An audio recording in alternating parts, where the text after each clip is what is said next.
سوائے ابلیس کے جہاں میں سبھی تو خوشیاں منا رہے ہیں. اچھا یہ شعر ہے نا, یہ وہ لوگ پڑھتے ہیں, لیکن یہ جو پاکستان کے موجودہ حالات چل رہے ہیں نا, اس میں پاکستان کی پوری دنیا میں عزت ہو رہی ہے, لیکن سوائے ابلیس کے جہاں میں سبھی خوشیاں منا رہے ہیں. کچھ لوگ ایسے ہیں ان کو نہیں سمجھ میں آ رہا, ہے کیڑے ہی نکالے جا رہے ہیں. بیٹھ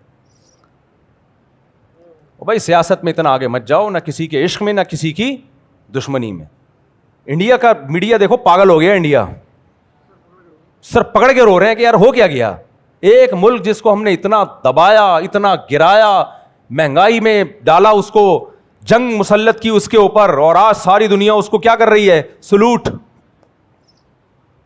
اب تو میم بننا شروع ہو گئی ہیں. ایک میم آئی ہے بڑی زبردست, ایک آدمی آرمی چیف بنا ہوا ہے پاکستانی نا, ٹوپی پہن کی ہوئی ہے. ہاں ملیشیا سے کوئی پھڈا چل رہا ہے تمہارا, ابھی ٹائم نہیں ہے میرے پاس, میں ذرا ایران کا مسئلہ نمٹا رہا ہوں, ابھی ٹائم نہیں ہے. بڑا زبردست میم بنائی ہے اس نے. سعودی عرب بادشاہ کا فون آیا, واللہ ہادا واللہ پریشانی, واللہ ٹینشن ایران. اس نے کہا آج اتوار ہے, چھٹی والا دن ہے, پیر کے دن رابطہ کریں آپ. یہ بھرم ہے پاکستان کے بھائی. ابھی ڈونلڈ ٹرمپ کہہ رہا ہے بھائی بتا اگر ماروں, ابھی ایران پہ اٹیک کروں, بڑکیاں میں نے بہت لگا دی ہیں, ٹویٹ بھی کر دیا ہے, ماروں, لیکن ڈر یہ بھی ہے کہ وہ بھی مارے گا پھر. تو جناب حافظ صاحب ذرا بتائیے. حافظ صاحب کہہ رہے ہیں ذرا ٹھہر جائے, سسرال سے میرا فون آیا ہوا ہے, مجھے ذرا کام سے جانا ہے, وہ قرآن خوانی نمٹا کے آ رہا ہوں میں. کل 5:06 پہ آپ رابطہ کیجیے, اور ٹائم پہ آنا, ورنہ کوئی گارنٹی نہیں ہے. یہ چل رہا ہے پاکستان. پہلی دفعہ اتنی عزت ملی ہے بھائی. سوائے ابلیس کے جہاں میں سبھی تو خوشیاں منا رہے. لیکن کچھ لوگوں کا دماغ خراب ہو گیا ہے, کچھ صحافی ایسے ہیں پاگل ہوئے ہوئے ہیں. ابے تو ڈونلڈ ٹرمپ اور ان کی پہلے سے ملی بھگت تھی, ابے یہ تو پہلے سے گیم کھیلے ہوئے تھے انہوں نے, بس کر دو یار. انڈیا کو دیکھو کیسا بوکھلا گیا ہے, وہ پاگل ہو گیا انڈیا. یہ جو ہم نے جنگ جیتی ہے ہندوستان سے, پھر اور بھی محاذوں پہ ہم جنگ لڑ رہے ہیں, وہ بھی جیت رہے ہیں الحمدللہ. اور سعودی عرب ہماری طاقت کو دیکھ کے ہم سے اتحاد کر رہا ہے حرمین بچانے کے لیے, اور بہت سارے ملک ہم سے رابطہ کر رہے ہیں. لوگ یہ سارا کریڈٹ دیتے ہیں آرمی چیف کو. میں یہ سمجھتا ہوں کہ یہ ظلم ہے. یہ آرمی چیف کو کریڈٹ یقیناً جاتا ہے, لیکن یہ پوری فوج کو جاتا ہے. اس میں ہماری ایئر فورس بھی ہے, ہمارے جو جوان ہیں جو آگے بارڈر پہ قربانیاں دے رہے ہیں. آپ کے پاس جان دینے والے فوجی نہ ہوں تو اکیلا آدمی کیا کر سکتا ہے. لیڈر کا حوصلہ جب بڑھتا ہے جب اسے پتا ہو کہ میرے جو جوان ہیں وہ ہلکے نہیں ہیں, تو اپنے بیانات میں, اپنی تقریروں میں, اپنی پوسٹوں میں ان فوجی جوانوں کو بہت زیادہ ہائی لائٹ کیا کرو. دیکھو نبی صلی اللہ علیہ وسلم بدر کے موقع پر آپ پر ایک طبعی خوف تھا. طبعی خوف تو انسان پہ ہوتا ہے کہ وہ 1000 ہیں اور ہم کتنے ہیں, 313, کیسے لڑیں گے. ایک انصاری صحابی کھڑے ہوئے, عرض کیا یا رسول اللہ, ہم وہ لوگ نہیں ہیں بنی اسرائیل کہ جب طاقتور دشمن دیکھا بنی اسرائیل نے تو موسیٰ علیہ السلام سے کہا اذهب انت وربک فقاتلا انا ہاہنا قاعدون, آپ جاؤ آپ کا رب جائے, لڑے, ہم یہیں بیٹھے ہوئے ہیں. یا رسول اللہ ہم وہ بنی اسرائیل نہیں ہیں کہ طاقتور دشمن کو دیکھ کے بھاگ جائیں. آپ ہمیں آگ میں چھلانگ لگانے کا حکم دیں گے تو بھی ہم چھلانگ لگا لیں گے. نبی صلی اللہ علیہ وسلم کو کیسا حوصلہ ملا ہوگا یہ تقریر سن کے. تو جو بھی بھائی فورسز کا لیڈر ہوتا ہے, چیف ہوتا ہے, نیچے والے لوگوں میں دم ہوتا ہے تو اس میں بھی دم آتا ہے. ایک بڑا زبردست مقولہ ہے عربی کا, للساعد بالسیف انما السیف بالساعد. بڑا زبردست مقولہ ہے. کہتے ہیں بازو میں طاقت تلوار سے نہیں آتی ہے. نہیں آئی سمجھ میں, اللہ کرے کھوپڑی شریف میں آ جائے. بازو میں تلوار کی وجہ سے طاقت نہیں آتی, تلوار کے لیے بازو کا مضبوط ہونا ضروری ہے. تلوار کسی کام کی نہیں ہے اگر اس کو کسی کمزور ٹی بی کے مریض نے پکڑا ہوا ہے, کسی عورت کے ہاتھ میں ہے, وہ کسی کام کی نہیں ہے, اس سے گائے بھی ذبح نہیں ہو سکتی. تو بازو مضبوط ہوتا ہے تو پھر تلوار طاقتور. تو یہ جو ہمارے جوان بارڈر پہ لڑ رہے ہیں اور بے تحاشا قربانیاں دے رہے ہیں, ان کے حوصلے ہیں, ان حوصلوں کی وجہ سے سربراہوں کا بھی حوصلہ بلند ہوتا ہے. تو یہ کریڈٹ ان کو بھی جانا چاہیے, بلکہ ان کو تو زیادہ جانا چاہیے. بہت قربانیاں دی ہیں, اس کے بعد جا کے یہ حالات ہوئے ہیں.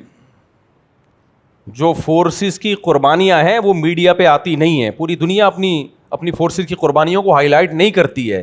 اس میں خطرہ ہوتا ہے کسی کی حوصلہ شکنی نہ ہو, قوم کا امیج, قوم کا جو حوصلہ ہے مورال ڈاؤن نہ ہو. لیکن حقیقت یہ ہے کہ بہت قربانیاں دی ہیں, اس کے بعد جا کے یہ حالات ہوئے ہیں. تو کچھ اچھے دن دیکھنے کو مل رہے ہیں. لیکن وہی بات ہے, کچھ لوگ کہہ رہے ہیں دیکھتے ہیں بھی کتنے دن چلتا ہی ہے, دیکھتے ہیں. یہ ایسے ہی ہے, میاں بیوی کی شادی ہو رہی ہے, سارے خوش ہو رہے ہیں, مٹھائیاں بانٹ رہے ہیں, ایک کہہ رہا ہے دیکھتے ہیں, ہو سکتا ہے کل طلاق ہو جائے. ابے ابھی تو شادی ہو رہی ہے, ابھی خوش ہو جائے یار. ہو تو بہت کچھ سکتا ہے, ہو تو یہ بھی سکتا ہے ٹرک کے نیچے آگے مر جائے. پھر مثال دے رہا ہوں, وہ دیکھو ایک دن ہوا تھا, وہ دولہا بیوٹی پارلر میں جا رہا تھا, تیار ہونے گاڑی کے نیچے آ گیا تو طلاق ہو گئی, فلانا ہو گیا. بھائی ہونے کو بہت کچھ ہے, لیکن جب شادی ہوتی ہے تو مٹھائیاں بٹتی ہیں, ایک دوسرے کو مبارکبادیں دی جاتی ہیں. اگر آپ کو دولہا دلہن سے محبت ہے, محبت نہیں ہے تو آپ صحافی بن کے بیٹھو گے اور کیڑے نکالنا شروع کر دو. ابے یہ دولہے نے پٹایا ہے, اور یہ تو چرسی ہے, یہ تو ایسا ہے, یہ ہو ہی نہیں رہی شادی, ہمیں بیوقوف بنانے کے لیے ہو رہی ہے. تو ایک اچھا کام ہو گیا میرے بھائی بڑے عرصے کے بعد دیکھنے کو. اور یہ جو جنگ ہوئی تھی نا انڈیا کے خلاف, خدا کی قسم یہ والی فتح اس فتح سے بھی بڑی فتح ہے جو ابھی ہوئی ہے. ابھی تو ہم 2 دن میں سعودی عرب میں رہا ہوں نا, وہ لوگ مان رہے ہیں, سعودی مان رہے ہیں یار زندہ باد پاکستان. ہمیں نہیں مان رہے کیونکہ ہماری حرکتیں ٹھیک نہیں ہو رہی ہیں. وہاں سعودی عرب میں جب میں نے ابھی عمرہ کیا, آپ کہو گے عمرہ کیسا کیا, بال تو اتنے بڑے ہیں, تو میرے اس سے بھی بڑے تھے. میں اتنے بال رکھتا ہوں کہ 10 عمرے اس میں آرام سے ہو سکتے ہیں, پھر بھی بڑے رہیں بال. تو وہاں کیا ہوا کہ جو ہیئر ڈریسر ہے نا پاکستانی, وہ کم ہو گئے, مصری زیادہ ہو گئے. تو وہیں کے پاکستانیوں نے ہی بتایا کہ اتنا گورنمنٹ آف سعودیہ نے پاکستانیوں کو تنبیہات کی کہ بھائی کسٹمر کو وہاں جا کے نہ پکڑا کرو, تمہاری دکان پہ آگے بیٹھ جائے گا, اس کے بال کاٹ دیا کرو. وہاں جا کے نا بھکاریوں کی طرح ہم لوگ کر رہے ہوتے ہیں یہ حرکتیں. آپ نے عمرہ کر لیا, آ جاؤ, وہ دوسرے آپ نے کر لیا, وہ ادھر کا سیٹر ہے, وہ ادھر کا سیٹر. سعودی گورنمنٹ نے 10-15 سالوں سے پاکستانیوں کو سمجھا رہے ہیں کہ یہ چھچوری حرکتیں مت کرو, تمیز سے بیٹھ جاؤ دکان کھول کے, جس نے آنا ہوگا آ جائے گا. نہیں مانے تو اب وہ نکال رہے ہیں پاکستانیوں کو, مصریوں کو لا کے رکھ لیا, وہ بڑے ڈیسنٹ طریقے سے بیٹھے ہوئے ہوتے ہیں. لیکن پاکستانی باز نہیں آیا. ابھی میں نے عمرہ کیا تو 2 بندے آ گئے, چھپ چھپا کے آ رہے ہوتے ہیں شرطوں سے. تو یار کیوں اپنے اوپر بھی پابندیاں لگا رہے ہو, دنیا پہ بھی پابندیاں لگا رہے ہو. ملک کا امیج اچھا جا رہا ہے, قوم کا امیج اچھا نہیں جا رہا ہے. تو اخلاقیات بھی کوئی چیز ہوتی ہے نا, کسی ملک کے قوانین کو فالو کرنا چاہیے. بس بات کو میں سمیٹ کے ختم کر رہا ہوں. تو اس لیے میرے بھائی سوائے ابلیس کے جہاں میں سبھی تو خوشیاں منا رہے ہیں. تو وہ صحافی جو اس وقت نیگیٹیوٹی پھیلا رہے ہیں نا, ان کو مت سنو, وہ کیڑے ہی نکالتے رہیں گے بیٹھ کے.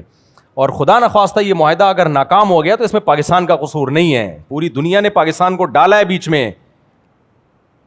اور ہم اگر ایٹم بم نہ ہوتے نا تو ہمارا تو بیڑا غرق ہو چکا ہوتا. اور بعض تبصرہ نگار یہ بھی کہہ رہے ہیں دنیا میں اب راج صرف وہی کریں گے جن کے پاس ایٹم بم ہے, جن کے پاس بم نہیں ہے ہو گئے, پروگرام اڑ گیا. تو یہ اللہ کا شکر ہو گیا ہم نے صحیح ٹائم پہ ایٹم بم بنا لیا تھا. اللہ ڈاکٹر عبد القدیر خان کی مغفرت کرے, ان کے درجات کو بلند کرے. اور اس بم بنانے میں سعودی عرب نے بھی ہمارا بڑا ساتھ, بہت سارے لوگ انوالو ہیں اس میں, فوج بھی ہے, ISI بھی ہے, کچھ سیاسی لیڈر بھی ہیں, بہت سارے لوگوں کو یہ کریڈٹ جاتا ہے, بھٹو کو بھی جاتا ہے کریڈٹ. تو سب کو یہ بہرحال سب نے مل جل کے خاندانی کام. تو پاکستان میں سارے غلط کام نہیں ہو رہے, اس کے ہی پتہ چلتا ہے کچھ کام الحمدللہ. اور دیکھو غریب ہو کے مر جاؤ لیکن کمزور ہو کے نہ مرو, یہ پتہ چل گیا کہ نہیں چل گیا. ورنہ حقیقت کیا, ابو ابو ابو فلاں رہ گیا, کھوکھلے. ان کے طیارے ہمارے ایئرپورٹوں پہ کھڑے ہوئے ہیں, ہمارے ایئرپورٹ میں کہہ رہے ہیں یار اللہ کے نام پہ یہ اتحاد لے لو, ٹھیک ہے, PIA میں آ رہے ہیں. تو اس لیے ہم نے ڈیفینس پہ کمپرومائز نہیں کیا. سمجھ میں آ رہی ہے بات؟ یہ ہماری فورسز کا ایک خاندانی کام ہے کہ انہوں نے ڈیفینس پہ کمپرومائز, جو کام ان کا تھا وہ انہوں نے کیا, گو کہ جو نہیں تھا وہ والا بھی کیا, لیکن بہرحال ان کا کام نہیں تھا کہ وزیر اعظم کون بنے گا کون نہیں بنے گا. الیکشن میں آپ کی انوالومنٹ بالکل بھی نہیں ہونی چاہیے, یہ آپ کے کام نہیں ہے. دیکھو کسی نے بڑی زبردست بات کی ہے, پاکستان میں جتنے بھی وزیر ہیں نا, کسی بھی وزیر سے پوچھو کہے گا میں ادھر کا وزیر ہوں, اختیار میرے پاس ہے, میں صدر ہوں, اختیار میرے پاس ہے, حالانکہ نہیں ہوتا اختیار. میں وزیر اعظم ہوں, اختیار میرے پاس ہے, حالانکہ نہیں ہوتا اختیار. میں فلانے محکمے کا وزیر ہوں, اختیار میرے پاس ہے, حالانکہ نہیں ہوتا. ایک اکیلا آرمی چیف ہے جو کہتا ہے میں قوم کا خادم ہوں, حالانکہ باپ کون ہوتا ہے؟ وہی سب کا باپ ہوتا ہے. تو اب یہ غلط ہے صحیح ہے, یہ ایک الگ بحث ہے, لیکن بہرحال کام خاندانی ہو رہے ہیں پاکستان میں, اور ہمیں اس پہ شکر ادا کرنا چاہیے. پوری دنیا رابطے کر رہی ہے, پوری دنیا ہمیں ہماری طرف للچائی ہوئی نگاہوں سے دیکھ رہی ہے. ایران میں جھنڈے لہرائے جا رہے ہیں, پاکستان زندہ باد کے نعرے لگ رہے ہیں. حضرت مفتی عبدالرحیم صاحب نے چند دن پہلے بیان دیا تھا کہ نوبل انعام جو ہے یہ جنرل عاصم منیر کو ملنا چاہیے. تو لوگوں نے بہت نیگیٹو کمنٹ کیے کہ یہ سرکاری پٹھو فلانے. اصل میں بات یہ ہے کہ اپنے ملک سے محبت کا جو بھی اس وقت دعویٰ کرے گا نا, تو اس کو لوگ درباری سرکاری ہی کہیں گے, کیونکہ کھوپڑی کیا ہو چکی ہے, خراب ہو چکی ہے. یار اگر ہمارے سربراہ کو نوبل انعام اور ملنا چاہیے, ہم انڈیا کی اس سے زیادہ ٹھکائی لگائے سکتے تھے. ہم نے 2 گھنٹوں میں بس لگا کے بند کر دیا اس کو, ورنہ اور بھی مار سکتے تھے. لیکن پاکستان بدامنی نہیں چاہتا, تو اس لیے انعام ڈونلڈ ٹرمپ کو نہیں ملنا چاہیے, انعام ہمیں ہمارے سربراہوں کو ملنا چاہیے. بھلے آپ کے ہمارے ان سے 10 اختلافات ہوں, اختلافات ہوتے رہتے ہیں, زندہ قوموں کا کام ہے اختلاف کرنا, لیکن انصاف کی بات یہ ہے کہ جو اچھا کام ہو اس کو اچھا ماننا چاہیے. سمجھ میں آ رہی ہے بات؟ باقی جو لوگ الیکشن میں ہارے ہیں میں ان سے پھر دوبارہ تعزیت کرتا ہوں. مجھے پتا تھا ان کے ہارنے کا تھا نہیں, ان کو جیتنا تھا. کچھ کو تو میں نے جتوانے کی کوشش کی, پھر بھی ہار گئے وہ. تو وہ ہوتا رہے گا, کیونکہ آرمی چیف قوم کا خادم ہوتا ہے, اس کے ہاتھ میں بیچارے کے ہاتھ میں کچھ بھی نہیں. خیر بہرحال تو اللہ تعالیٰ سمجھنے کی عمل کی توفیق عطا فرمائے. وما علینا الا البلاغ.